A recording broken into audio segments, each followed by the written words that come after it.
through the means of Allah subhanahu wa ta'ala's creation that is around us. In the verses recited in the first rakat of Maghrib Salah, Inna fi khalqi samawat.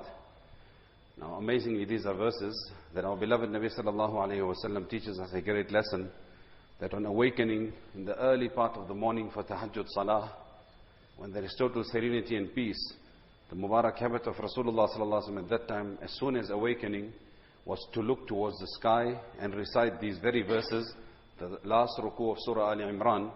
And essentially, what does Allah Ta'ala say in the beginning of these verses? That verily, in the creation of the skies and the earth, and the turning of night and day succeeding one another, in it are many, many signs for those of intellect, for people of deep understanding of intellect. Alladina, and who are those people who are the intelligent ones? The Quran's definition of the intelligent ones, those who remember Allah subhanahu wa ta'ala while standing, while sitting, while lying down, and deeply ponder and reflect upon the creation of the skies, the earth, upon nature, upon the creation of Allah subhanahu wa ta'ala. And they reach the conclusion that, oh Allah, most definitely you have not created this in vain or without any purpose. It is created for a massive purpose. And oh Allah, you are the one who is pure, who has created all of this. You save us from the punishment of the fire of Jahannam. For indeed the one whom you enter into Jahannam, that is degradation in the true sense of the word. That is the lowest form of embarrassment. May Allah Ta'ala protect us from that. And so we find the Quran Kareem is replete with verses wherein Allah Ta'ala talks about His greatness. Many, many verses talking about His greatness by making mention of the amazing means in which Allah Ta'ala has created things. You know, a few nights ago, alhamdulillah, in the field of zoology, we've heard Mufti Rahimullah talking about the signs of the greatness of Allah Ta'ala in the creation of animals. And we are very fortunate to have great joy and happiness, really from the bottom of my heart, of having in our presence a very, very old, a childhood colleague of ours, Hafiz Abdul Salam Karan. Very brief introduction. And Hafiz would not like me mentioning these things, but just so that we understand the background to the personality who will be speaking to us. He reigns from a family of nobility. His father was the late, great Hazrat Maulana Yusuf Karan Sahib, rahimahullah ta'ala, who had done sterling service in the Cape area, serving the MJC, as well as translating many, many valuable books, the various books of Fadail, Fadail Amal, Fadail Sadaqat, Fadail of Durood Sharif. He had a great hand in translating many of those books himself, has studied under the auspice of great people himself. This is Maulana Yusuf Karan Sahib. From Maulana's maternal connections, his mother is from the family, the sister of the late Maulana Ibrahim Adam Sahib, so a family of ulama, and then had the great honor from a very young age to have done hifz. And this is where we had the opportunity of interaction, having done hifz at the hands of one of the great hifz ustads of our country, Hazrat Hafiz Rahman, rahimahullah ta'ala. Hafiz spent many years in his guidance doing his hifz and being guided. And also, if we have to say that in our times, amongst two of the greatest hifz ustads in our country in, let's call it the last 50 years, Hafiz Rahman Sahib, rahimahullah ta'ala, and in the Cape area, Sheikh Saleh Abadi. Hafiz Sahib also had the honor of, after returning back to Cape Town, of continuing his dawah and revision under the auspices of Sheikh Saleh Abadi. Hafiz Sahib has acquired a PhD in agricultural sciences. He's the Dean of the Faculty at Stellenbosch University in this field. Also serves on the Planning Commission, one of the commissioners in the Planning Commission in the Presidency. So it gives us great joy and happiness, inshallah, to call upon Hafiz Abdul Salam Karan. His brother is the famous Maulana Taha Karan, who now and again graces us with his advices as well. We call upon Hafiz Sahib, inshallah, to lend us his advices, his insight, especially into the scientific research. Important here is that it enhances the Quran. It is emphatic. As we have heard the other night, not a single principle set down in the Quran has ever been disproven by science. Yes, conversely, many a times the Quran has stated a principle that at the time science did not understand, but over centuries had to come to admission the truthfulness of what has been said in the Quran Kareem. So it is a means of enhancing the recognition of the greatness of Allah Ta'ala. Allah Ta'ala accept from us, inshallah, and reward Hafiz Sahib. He has actually altered his travel arrangements to honor. A few nights ago, Hafiz was supposed to be with us due to a family janazah. May Allah have mercy on the marhuma. Was unable, but had the nobility and the honor, in his nature, to honor this invitation. We say Jazakumullah khairan and request Hafiz Salam, inshallah, to address us.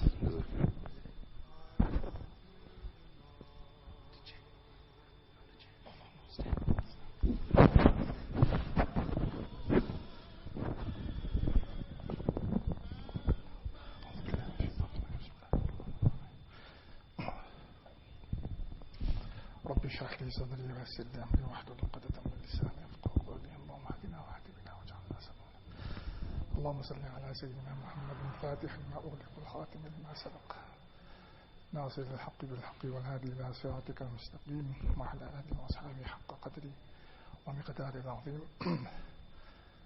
Respected ulama, respected elders, brothers in Islam, Assalamu alaikum wa rahmatullahi wa barakatuh.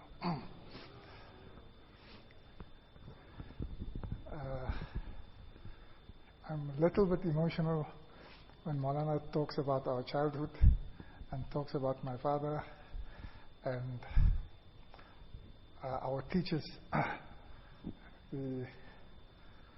our Maulsab, Abdul Rahman, and Sheikh Salih Abadi, whom we had the great honor of learning from them. But when Maulana read Inna fi khalqi samawati wal ard, I went back to my childhood of listening to my father many times. This was his favorite to read. And I had memorized Inna fi khalqi samawati wal ard from just listening to him. And as a child, I used to mimic him and try to read like him because he read it with a very special emotion. Like he was not only reciting the Quran, but like he was giving me a message. And many times people will ask me, why did you study agriculture? Why do you have this interest in nature? And if you must put it down to one factor, it is the inspiration and the effect, beyond logic, the effect of listening to my father read Inna fi khalqi samawati wal ard. And many times he would have said to me, it doesn't matter how clever you are in school or at university or anything, what is inside your chest is much greater than anything you can learn in any book. And I remember as a youngster, I think I was 10 years old or so, my father one day returned from Mia's farm, and Maulana said a few things about me, so I can say a few things about Maulana. He returned from Mia's farm and said to myself and my brother, pack your bags. You're going to Mia's farm. And in those days you say, but what did I do wrong, Because you naughty to go to Mia's farm. He said, no, you fellows are so old, you're 10 years old, 11 years old. I've come from Mia's farm and I saw a boy who is not yet at school and he's Hafid al-Quran. So pack your bags, you better go. If a boy of that age can beat you, you better go and learn the Quran. And we grew up in the Cape. The Cape is a beautiful place. It's a nice place for holiday. There are many beautiful things in the Cape and distractions and so on. You don't want to leave your home. And he put us on a train and said, go. And I thought, I want to find this fellow who's 5 years old who caused me to come to Mia's farm to leave this beautiful Cape. And I thought, I'll bully him. And I came there. But before that, my father said to us, you must learn your Quran. And I mentioned these things as encouragement to parents, as encouragement to students about how to guide our children. My father said, you must learn your Quran and you must get your ilm not just from an alim. You must get it from a pious person. And he said to us, there are two people at that stage, this is now early 80s, there are two people in this country whose piety I have great regard for. And he says, in the Cape, it's Sheikh Salih, and he took us there. And he said to Sheikh, can you teach these two useless fellows? And Sheikh said, I'm too old now, I can't keep children at home anymore, my wife is too weak, I'll teach them the Fatiha. And then they must go. And then my father said, then there's no two ways about it. You have to go to Mia's farm. And we got there. And when we started learning, I quickly realized, man, I'm homesick. I want to go back to the Cape. Left this beautiful Cape behind. So I went to my Ustad and I said to him, Mulsab, is there a way I can learn faster so I can go home quicker? He said, yes, there is one way. And that's the second trouble Mullah Burhan calls me. He says, every Saturday, after class, we stop class about 11 o'clock, Mulsab. After class, from 11 o'clock till Zohar, you will stand with Maulana Burhan for the rest of your time on Mias Farm and learn extra. And I don't know how many years we stood next to each other. We used to call it spun. So me and Maulana used to spun. And then I said, the same fellow is causing me more trouble. Because now every Saturday when everybody is playing soccer and football and cricket on the field, I have to stand with Maulana Burhan and learn the Quran. But from that, Allah Ta'ala has put great muhabbat between us and great reverence for the esteemed teachers that we have. We make dua that Allah Ta'ala gives that every parent, that every child can spend their lives emulating their parents and emulating their teachers. We come well short of that. But if we emulate them till today, I try to read Inna fi khalqi samawati wal ard like my father read it. I despise the many asatida who have the wonderful privilege of sitting in a class and listening to students read the Quran. I wish I could give up everything and just do that job. And because I would feel that I'm emulating my Ustad. But be that as it may, Maulana has asked that I talk to you about the wonders of nature. I am not capable of teaching you anything. I'm weaker than all of you.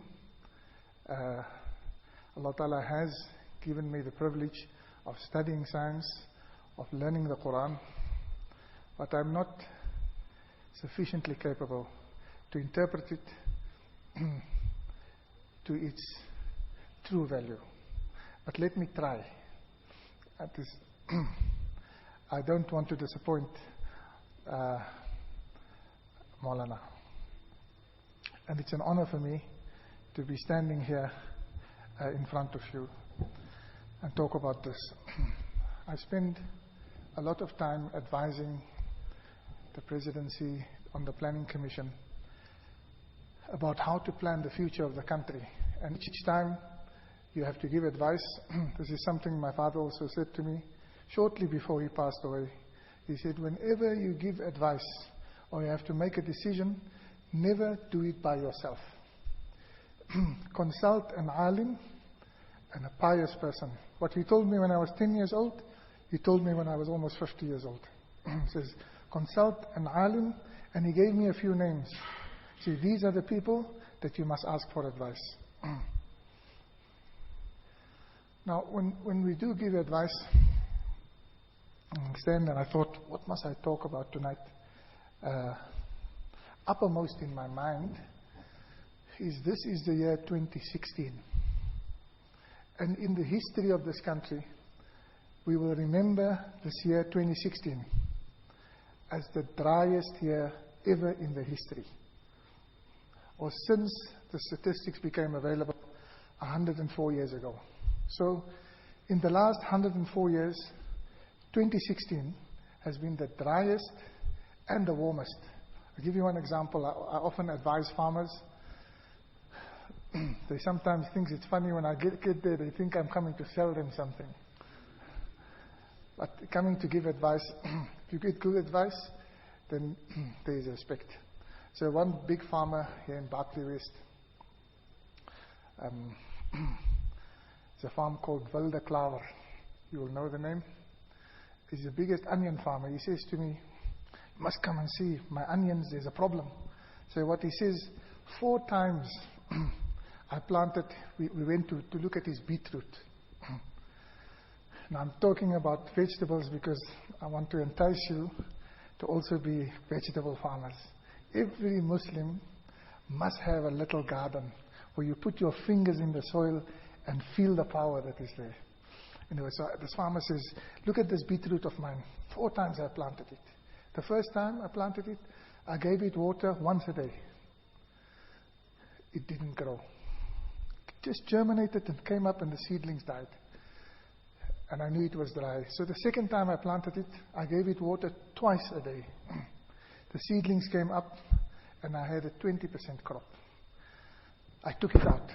I planted it.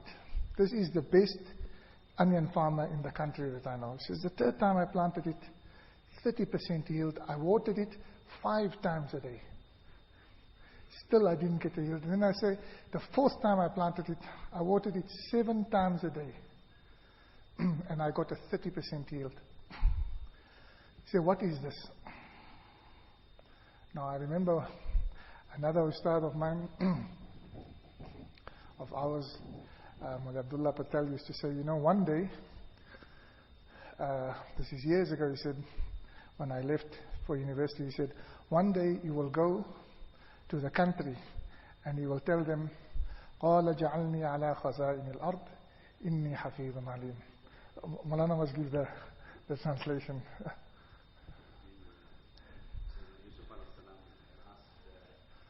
Given the position of the finance minister, chief minister in Egypt, he asked for the position because there was no other believer and nobody capable enough so as to benefit the nation. So he asked for the position on the basis of nobody else being more capable to benefit Allah's creation. And he said that I have 2 qualities for this position, that I have trustworthiness, so I will not be corrupt, and I have the expertise and the know-how in the field. So I went to President Zuma and said, I am not corrupt and I have expertise in the field. I was hoping he would say the same to me. And said, Mr. President, you have a problem. This is the warmest and the driest year in the history. We are facing what Egypt faced, as the Quran explained to us. And that means that this winter that is ahead of us, that will start imminently, there will not be enough food in this country for the people. He says, how do you know that? He said, well, if you study nature, you will find out that the cycles in nature gives effect to the cycles in society, to the cycles in an economy. A simple example, for those of you who like to hunt or like to go to a game park, springbuck. They know when it's going to rain well before human beings know that it's going to rain. You can see it in their noses, in their ears, in their eyes. They know something is going to happen because they can read the signs in nature. They read what the grasses do. They listen to the soil. They listen to the small animals. They listen to the wind. Then they know something is going to happen. So if you study the cycles in nature, you will see something is coming. Yusuf alayhi salam had to interpret a dream that said something is coming. So you say, when we come to this winter, there will not be enough food. Of course, I saw this farmer and I saw how his crop was down, 30% crop only. And I knew there's a problem here. So the same for maize. The effect is, without going into the details, our country will have to import 1.2 million tons of maize to be able to survive from now till October. Now, we consume 11 million tons. So we are short by 1 million tons of just maize. And our food prices are increasing. You'll know, those of you who do your own shopping will know that food price inflation at this moment is in excess of 30%. And it's still increasing for basic foodstuffs. So the poor will not be able to eat. And I'm worried about this. Because when the poor cannot eat, and winter comes and their energy requirements are high, and they have to eat, what will they do? They will go to the streets. Society will become unstable. They will plunder. They will rob. They will take. And this is what our country faces. So what's happening in the political domain, and what's happening with service delivery protests, and the poor being agitated, and what we're seeing on campuses everywhere, it starts with nature that said, I'm going to pull this water away from you. I'm not going to give you water. I'm going to increase your temperature. Almost as a form of, firstly, a warning, but it could be punishment. But since we know it in advance, we can do certain things. And this is what I'm spending most of my last few months on in the presidency, to advise how do we deal with this situation.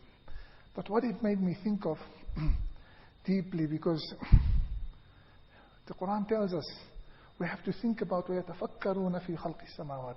We have to think deeply about the creation of Allah Ta'ala. Now, the key thing is Allah Ta'ala had taken away a large portion of the water. So now you have to study what is water. If you want to understand nature, it starts with understanding water. And my first purpose in this talk is to encourage a respect and an appreciation of water. So let me go into it. Water is made up of hydrogen and oxygen. H2O, most of us know. Now you can imagine, if this fist of mine is hydrogen, and this fist is hydrogen, and my head is oxygen, and they are bounded by my two arms, that is what you call a molecule of water.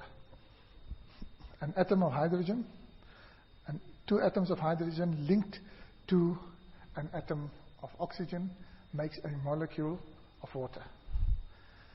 Now the question is, how does that two hydrogens bond to oxygen?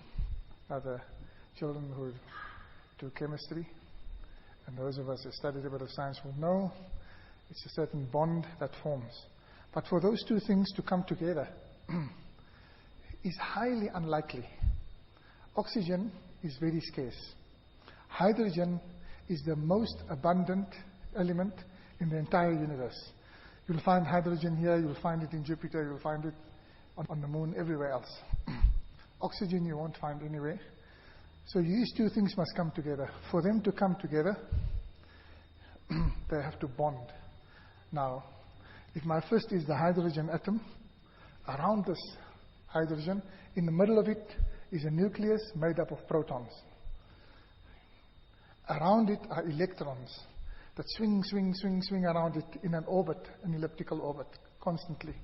And when these two, oxygen and hydrogen, come together, these two bubbles of electrons will merge into one. And that makes the molecule. The question that is difficult to answer is, how is it possible for these two things to come together if it's so unlikely? Because for them to merge requires a form of energy extraneously. From the outside, energy has to be inserted so that these two things can come together. And that is how creation starts. See, because the difference between Earth and all the other planets, because they haven't discovered water, is that we have water here. And Maulana was reading the ayah in the second rakat, وَجَعَلْنَا مِنَ الْمَاءِ كُلَّ شَيْءٍ حَيٍّ. Now from water, every living thing was created. We have given life to everything through water. So life through water. No water, no life. So on earth, when Allah Ta'ala wanted to create life on earth, He created water. And He created this, said to hydrogen and oxygen come together, and inserted an energy into it. And that energy comes from the atmosphere. But that energy is instructed. It has purpose. Allah Ta'ala created this water with purpose so that there can be life. Now the scientists say that the first life was created deep in the ocean, where there's almost no light. Now, right at the bottom, in the deepest part of the ocean, when you go down for kilometers,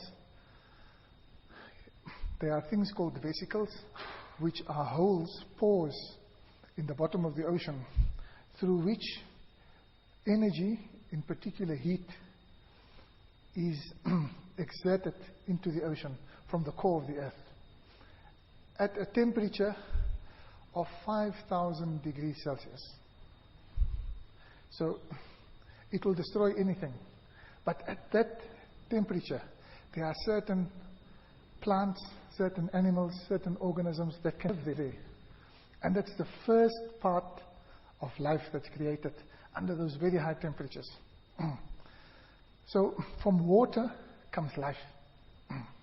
So Allah created this water. And then, when there's one water molecule, then they bond to each other. More and more water molecules. And after a few million, you get a droplet of water.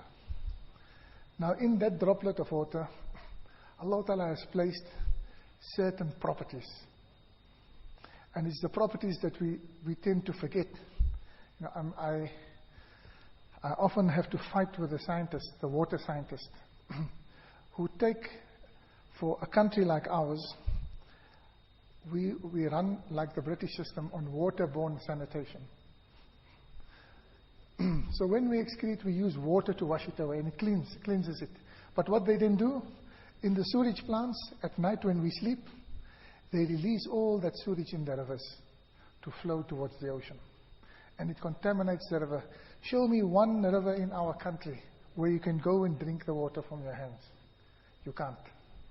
It has been contaminated everywhere because of the disrespect we have for water. Now, water has certain properties.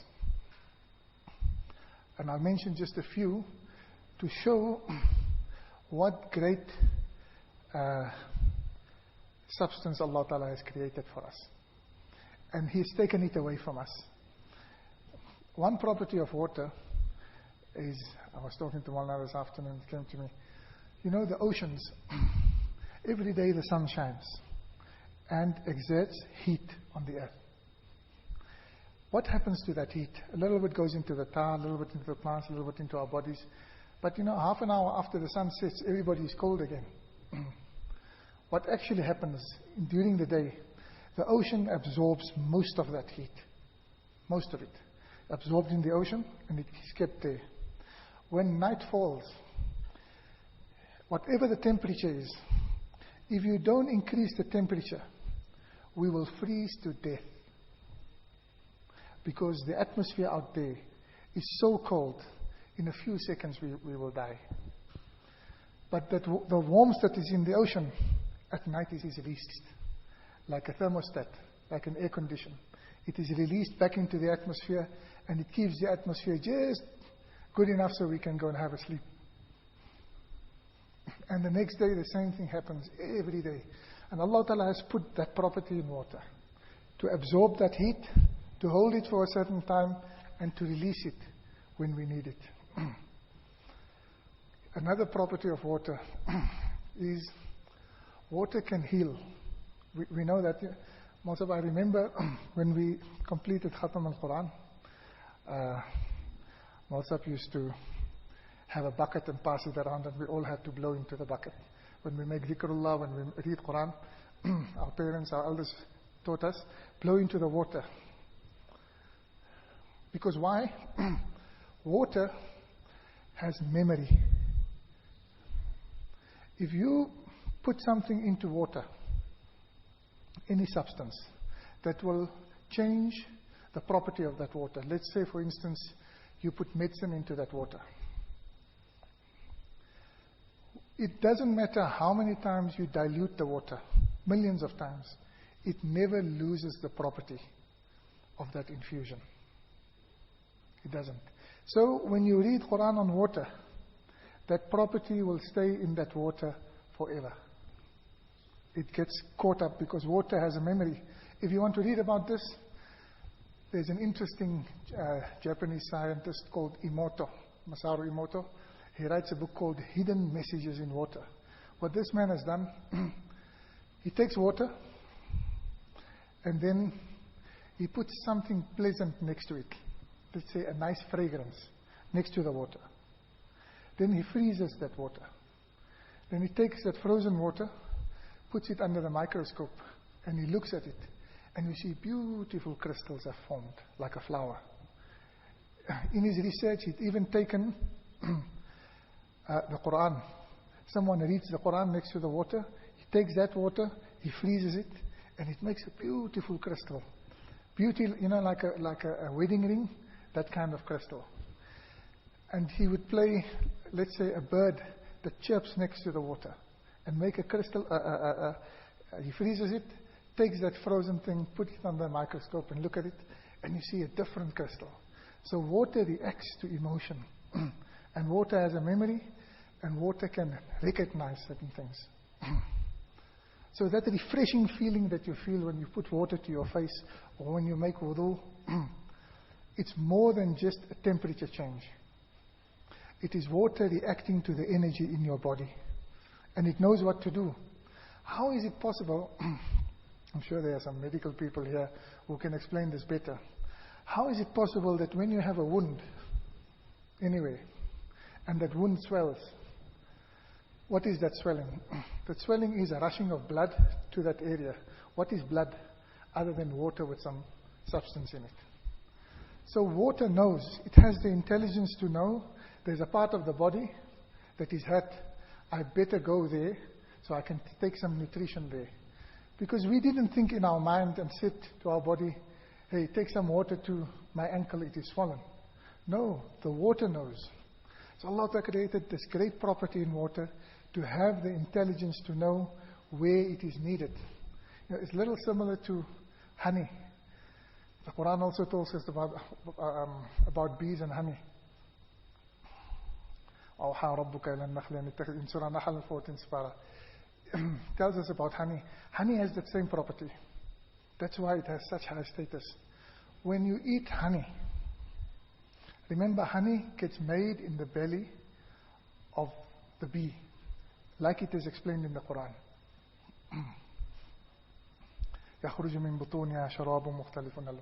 Now, when honey gets into your stomach, it is the only substance that does not have to be digested because it's already digested in the stomach of the bee.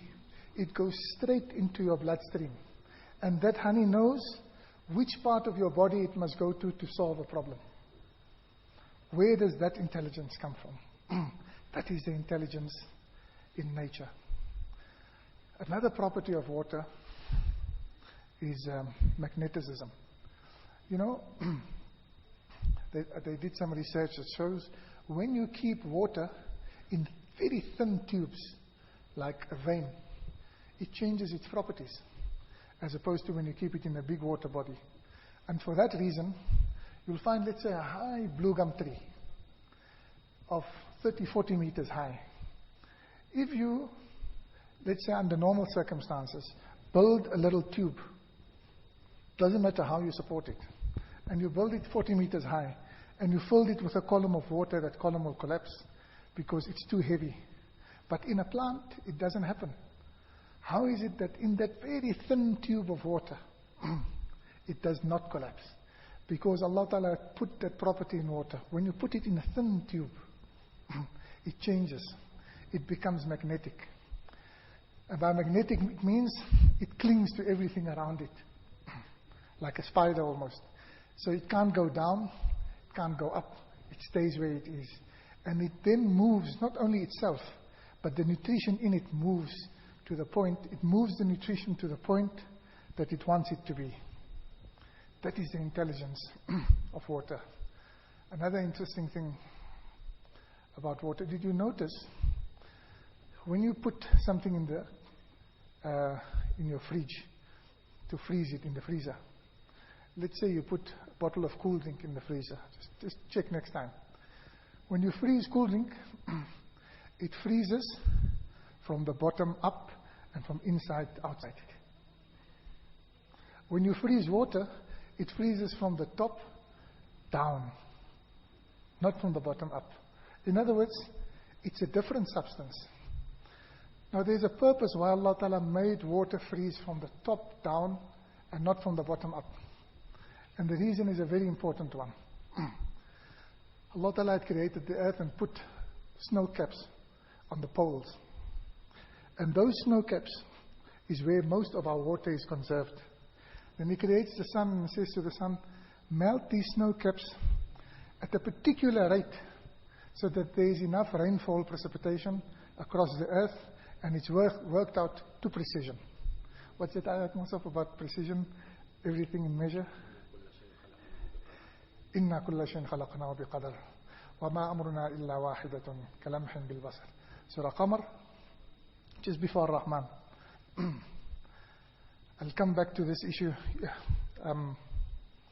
But these two snow caps, when they melt, where does the iceberg hang? Not at the bottom of the ocean. It has to float above. And there's a reason why it has to float above. Because when it floats above the water, and it melts, as the sun melts the iceberg, that melting of water causes the currents of the ocean. And if it doesn't melt, and there's no water flow, the ocean will stand still. And water that doesn't move goes rotten. So Allah Ta'ala said, this water, the ice, it better freeze from the top and not from the bottom. It is created with purpose. The other interesting thing is when water freezes, it freezes from 4 degrees. When it comes to 4 degrees, something else happens to it, which freezes. It starts to expand. It becomes bigger. When you freeze ice in the freezer, you fill it to this level, you see it's full. Because water expands. In fact, it will break the bottle out of freezing. So why does it expand? Because Allah Ta'ala wants to give us more just from that same droplet. So He makes it freeze and He expands it. So I'm explaining to these scientists who tell us, well, there's no water in South Africa, so we need to make a plan. Say, what plan is that? I could say to them, we have to make istighfar. We are doing something wrong. But I'm not sure they'll understand me. So I'm saying, no, maybe we must study the properties of water. And water has 4 properties, 4 conditions. 1, liquid, that we know. 2nd is vapor, that we know. 3rd one is solid, ice, that we know. But there's a 4th property of water. A whole body of research in science about the 4th property of water. What is that property? Everything I described to you now, all these various properties, the intelligence of water, is called the 4th property, and they call it liquid crystalline. They give a nice term to it. I think the Quranic term is ma'am tahura. وَأَنزَلْنَا مِنَ السَّمَاءِ مَاءً طَهُورًا. Now what is ma'am tahura? When water falls from the sky, this is another property Allah Ta'ala had given it. As it precipitates, droplet by droplet, it falls from the sky. It's not just water. It picks up nutrition in the air. It picks up nitrogen. It bonds to the nitrogen that is free hanging in the air. It bonds to that nitrogen, and when it falls to the earth with that nitrogen, it deposits the nitrogen in the earth as feed for the plant. Now, what happens? That water falls on the earth. And the Quran teaches us this. Now, I do this deliberately because I remember the words of my father. Whatever you learn in these science books is not close to what is in your chest. And I promise you, I've read a lot of science books. I have 180 professors in my faculty who report to me on all their research, and I have to read all those things. And I know what they do. And each time, after reading a whole body of research on water, I come back to one small ayah in the Quran that explains everything. And sometimes I wonder, why did I bother?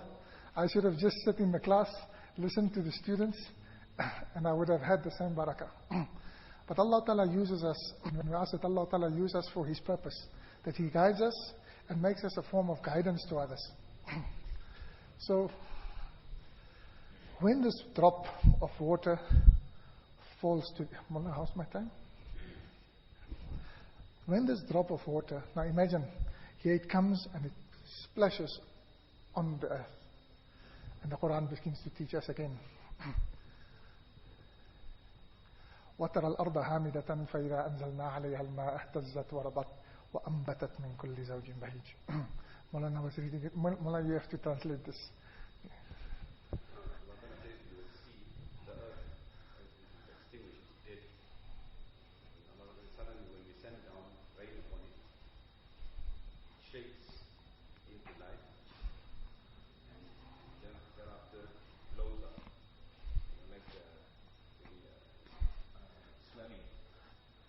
Swelling effect.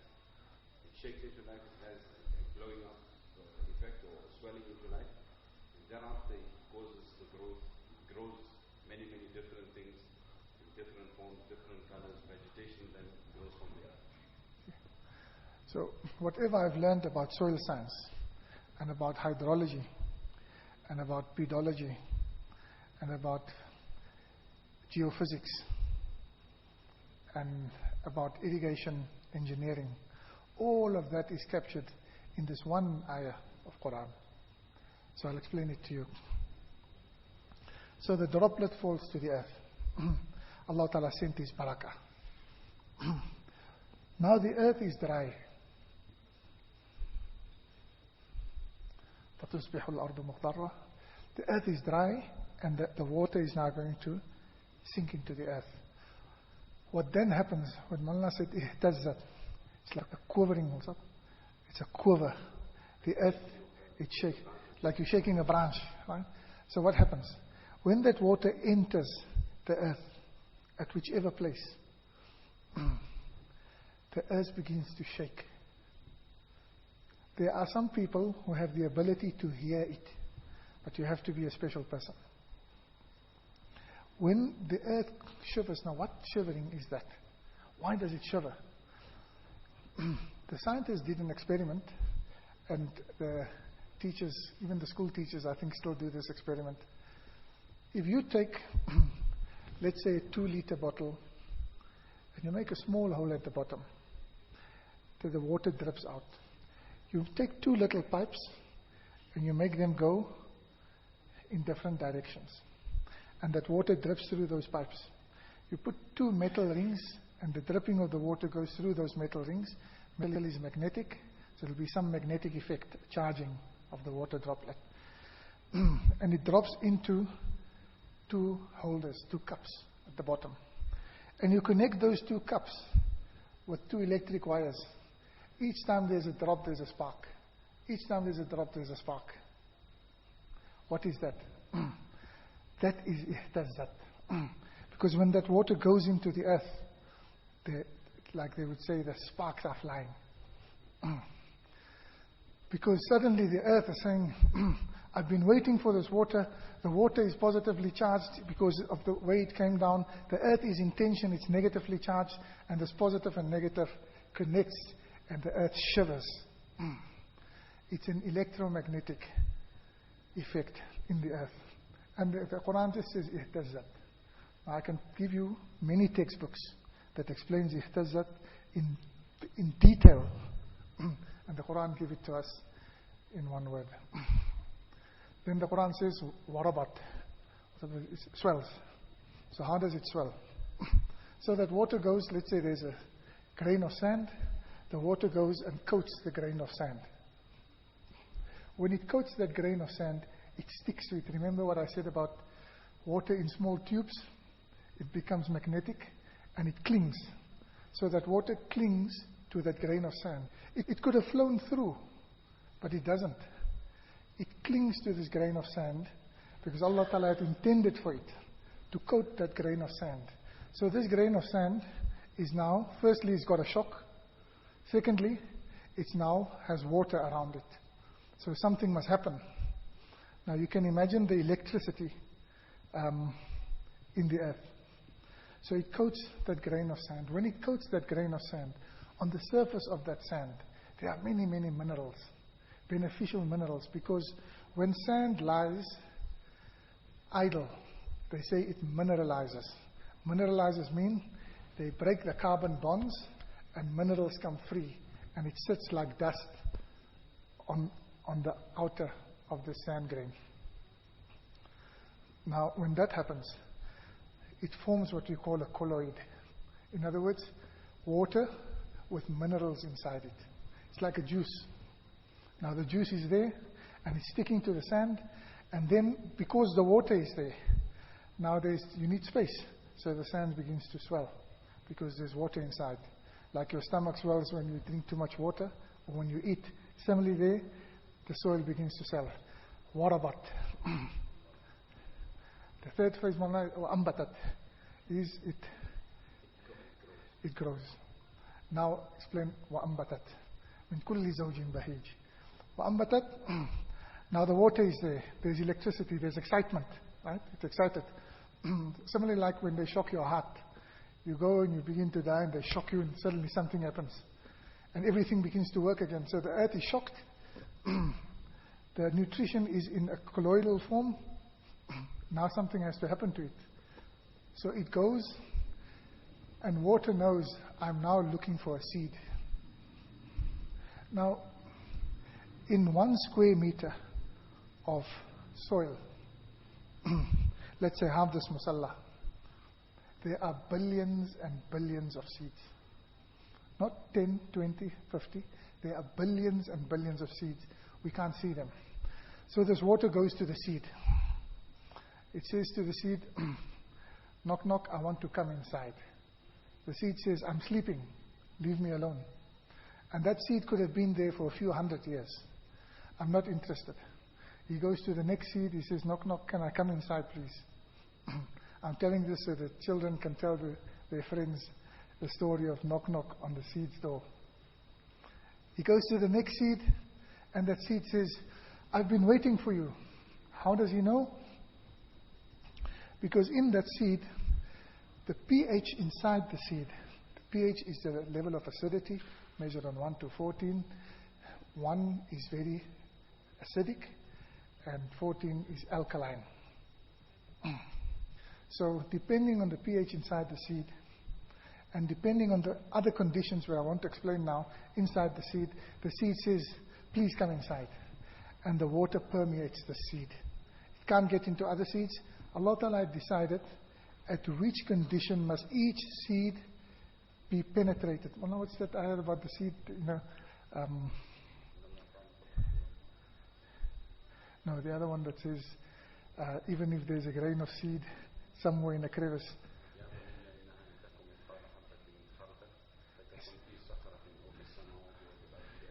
Yeah.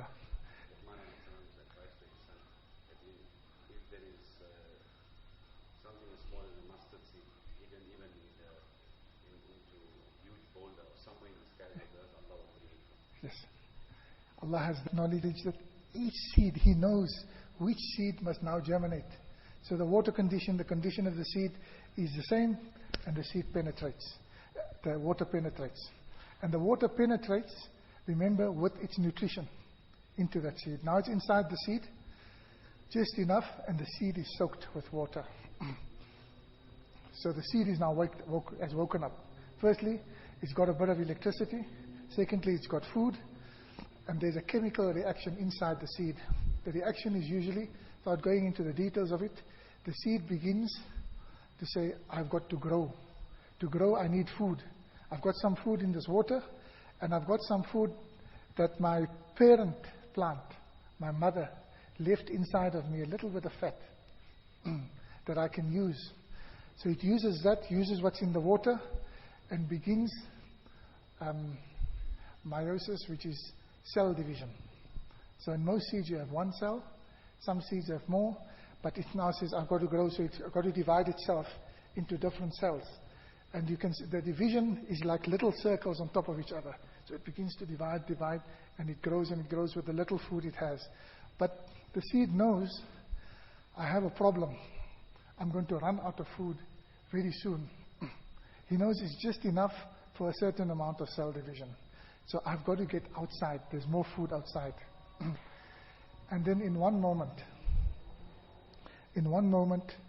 when the seed swells, and it says, I have to break out, it sends out one small leaf. It is so small and so meek that if I rub it between my fingers, it's nothing.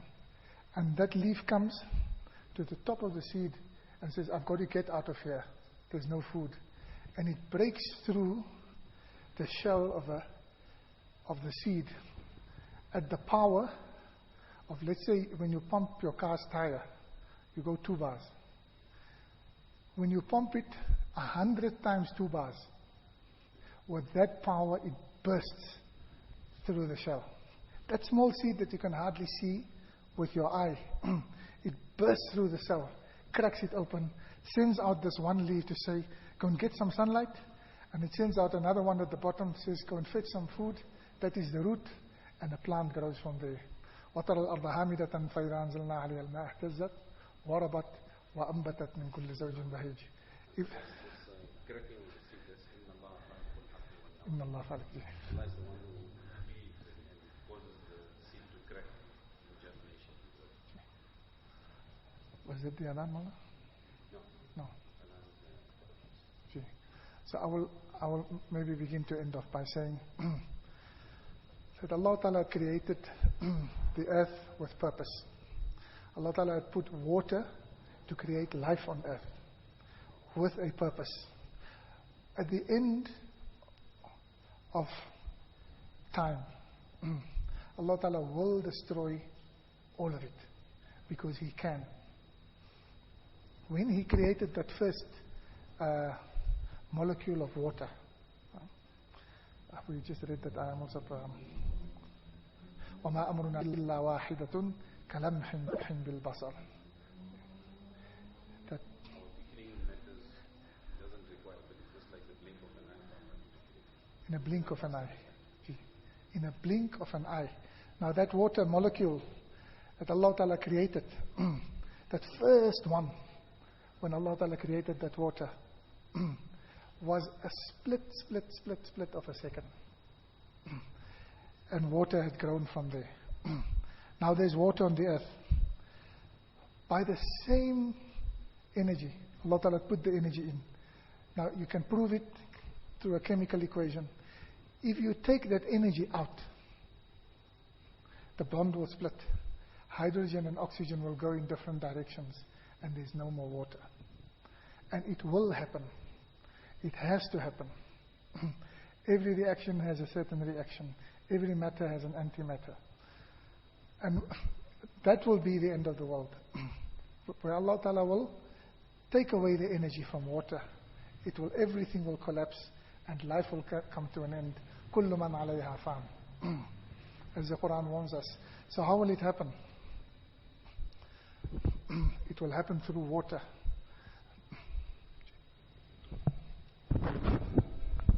The car needs to be moved. Red GTI WVM. Red GTI WVM. Can you please move the car?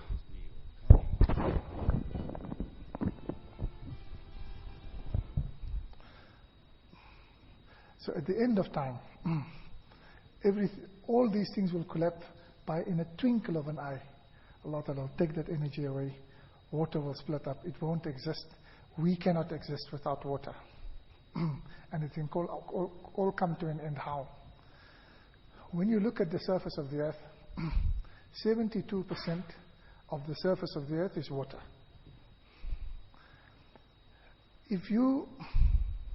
But the earth is round, but where the water is, there are indents. So the water will lie there like in a big dam. But if you made this circle perfectly round, perfectly diametrical or elliptical, perfectly round, and you push the water out of the ocean, the water will cover the surface of the earth to a level of 2.5 kilometers above the surface of the earth. The entire earth will be flooded with water by 2.5 kilometers deep. I don't know who will be able to swim when that happens. And it will happen. Maulana was asking me this, was telling me that the hadith says the moon will fall into the ocean. Now remember I told you that the water absorbs energy. It absorbs heat and it gives it off in the night. What happens when Allah Ta'ala says to that water, don't give off the temperature, keep it. and it keeps it, and it keeps it, and it absorbs it, which is happening because water temperature is increasing. The ice is melting faster and faster. Every year the water temperature moves a little. So the trend is that this water will heat up to such an extent. And what happens when water heats? It expands. And it can overflow the entire earth. It can flood the entire earth, for that matter. And when that water becomes, remember when I said water is magnetic? And it has to get rid of this temperature. Where can it get rid? It can't put it back into the earth because it's even warmer there. I said it's 5,000 degrees Celsius. Can't take it there. Where will it take the heat to? It will have to exchange heat with the closest body in the heaven. And what is the closest body to us? It's the moon. So it will magnetically pull the moon into the water. And it will begin to collapse. And I don't have enough knowledge to explain how that process will go on. But in the Quran it is explained in detail. Maybe Maulana can explain how that process will happen.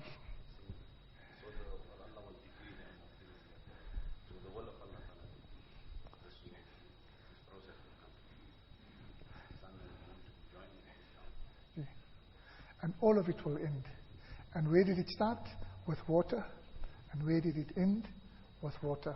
I make dua that Allah Ta'ala gives us a deep understanding and an appreciation for what water is.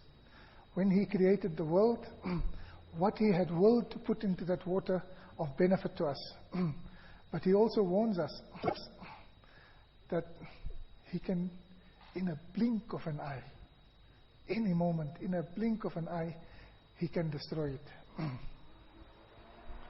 And we ask that Allah Ta'ala protect us in that regard. We also ask that Allah Ta'ala protect our country.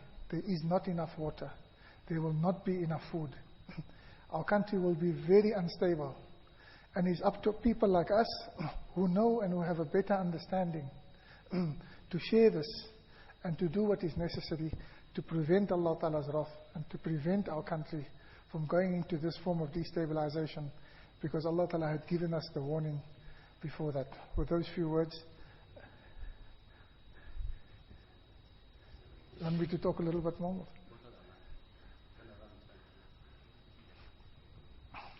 Now let's carry on with the seed. Now the seed has germinated. When the seed germinates, one goes to the top, one goes to the bottom. The one that goes to the bottom goes with gravity. The one that goes to the top goes against gravity. What tells that leaf to go against gravity? Because it's pulled towards the sun. So it goes up, and now it exposes itself to the sun. When the leaf exposes itself to the sun, what happens? Sunlight enters the leaf. Inside the leaf, you have something called chlorophyll. Now, chlorophyll is very similar to salt water. It's just seawater. It's chlorophyll, and you add magnesium to it. Then it's called chlorophyll. And this chlorophyll and the sunlight interacts, without me going into the chemistry of it, and it produces three things. The first thing it produces is water. That's where the water comes from. The second thing it produces is carbon dioxide, which plants give off. And the third thing it produces is energy. In other words, the energy that Allah Ta'ala put in the water, through this process of photosynthesis, the energy becomes available. And the plant consumes that energy to grow. Now the plant grows, and it begins to make more cells, and it absorbs more chlorophyll, and it takes more energy, and increases the number of cells, and it grows. And at some stage, the plant decides, I now need to make another plant. You know, like a young man who decides, I have to get married, because I have to make another plant. And to do that, he beautifies himself. He makes a beautiful flower, a blossom. And that blossom will attract an animal. Key amongst the animals, chief amongst them, is the bee. And no wonder the Quran talks about the bee. In addition to this wonderful substance called honey that it makes, the bee is also an animal of vast intelligence. You know, bees, they can't talk to each other. Like ants, most animals, some animals can, and some animals can't. Bees don't talk to each other. They don't say, hey, 5 kilometers from here, there are some nice hibiscus blossoms, you can go and get some nectar. They can't do that. What they do is in a colony of bees, and from this we can learn how communities must be organized from the bees. Because in a beehive, some bees, every bee has got one job in its entire life, and it only does that one job. A bee lives no more than 30 days, 28 days. In its 28 days, it makes enough honey that you can put on the very, very tip of a teaspoon. That's all it makes. Entire life, a little bit of honey. Then some bees, they look after the hive, after the babies. They are the nannies. And they'll do that for their entire life. Some bees are the undertakers. They only remove the dead bees from the hive, take them away. For their entire life, they do that one job. The queen bee knows she only has to procreate. Nothing else. She never gives an instruction. This is the thing about leadership. True leadership comes when everyone in the community knows what is my job. I stick to it for the rest of my life.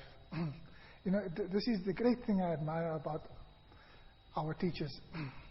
They did one job for the rest of their life, only that job.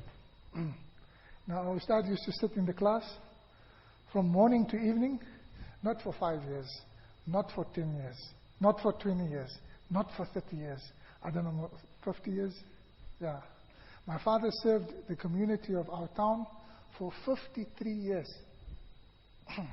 From the day he came from Durban till the day he died. And at the end of it, people say to him, Maulana, you're getting old, you're forgetting things.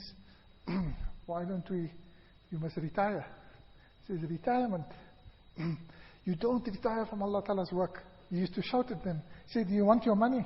One day they said to him, yeah, you're just hanging on for the money. He said, keep your money. And for a few years, he didn't even take a salary from them.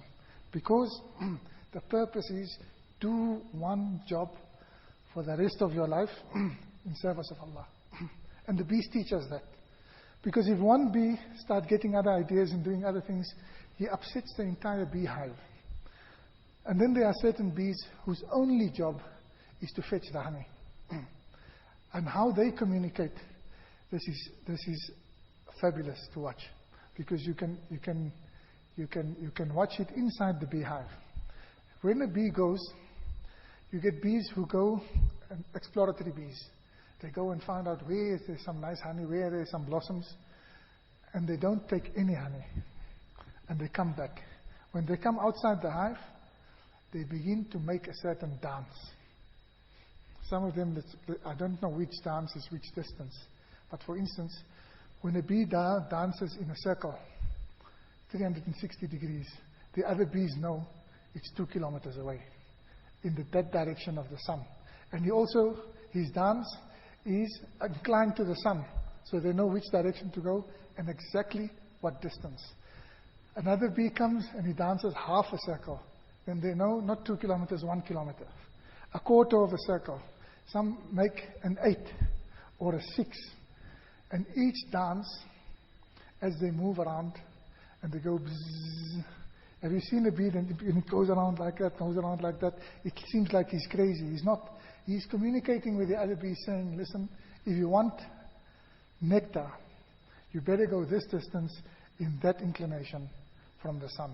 So he comes to the nectar and he absorbs it into his stomach. And like the Quran tells us, in the stomach this thing is fermented, it is broken down, it is digested.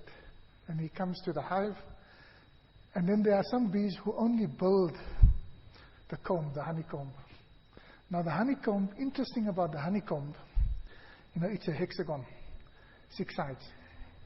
The hexagon is the most sturdy, the strongest structure in nature. If you put things together, is a hexagon. Water is in layers, and the water molecules are also arranged in hexagons, just like the bees. At a perfect each angle 120 degrees, and they don't even have a protractor to measure it.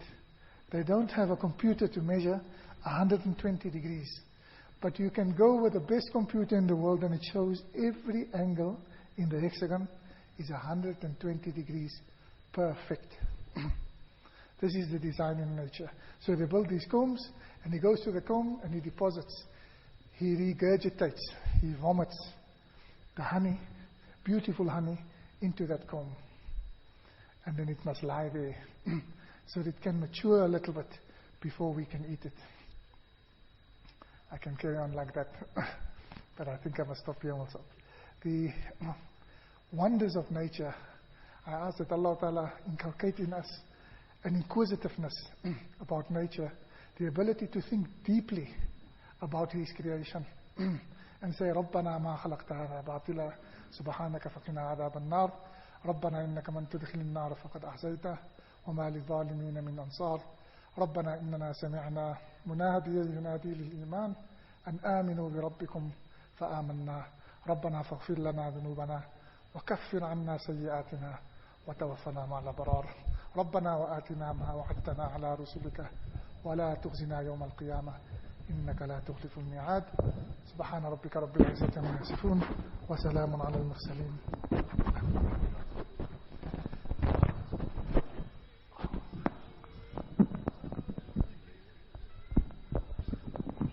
Allah wants me to share something else with you from our discussion today.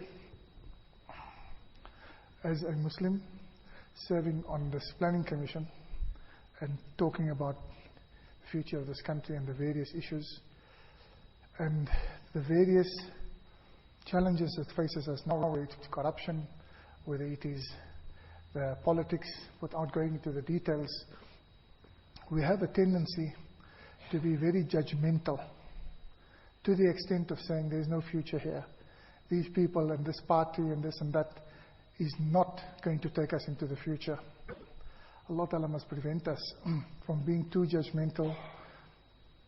We have to judge behavior that is wrong. But there's something, Allah Ta'ala did not bring us, our forefathers, from where they came from in the East. Here, my forefathers came, some from India, some from Indonesia, your forefathers as well. And they came to Africa not without purpose. Now there's something special about this continent, this part of the continent where we live. Nowhere in the world, and I've been to many countries, there's almost a place I haven't been. Nowhere in the world do you find this diversity of animals, plants, of weather, of people, of temperaments, and in my field, of soil, of water, of marine life, of fauna, flora, of birds, anything. Nowhere in the world do you find this diversity in one place like this. You can go anywhere in the world. Just the numbers, the thousands of species of fynbos we have in the Cape is more than any other country singularly has. And that's just the small little Cape. Not even talking about the various grasses.